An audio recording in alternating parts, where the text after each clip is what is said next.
तुम्हाला रस्त्याचं दुकान टाकावं लागेल, गारीगार विकावं लागेल, पंक्चर काढावं लागेल, सायकल पंक्चर काढावं लागेल, पण पोटाचा प्रश्न तुम्हाला सोडवावाच लागेल. तुम्ही किती तूर काढली, एकरी 72,000ची तूर झाली, खर्च 92,000 आहे. कापूस निघाला 1.5 लाखाचा, खर्च झाला 1,72,000. तुम्ही येडे होऊ नका, गारीगारी का, कुल्फी का, पण आपल्या पोरांनी धर्मावर निष्ठा ठेवून पोटच भरलं पाहिजे तुमचं. काय आणि पोरांना तुम्हाला वाटतं तुमचा खिस्सा रिकामा झाल्यावर तुम्हाला कोणीही नाही.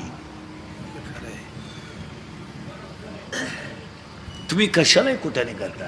आणि लोक म्हणतात इंदुरीकर नालायक आहे. मी महानालायक आहे, नुसता नालायक नाही, महानालायक आहे.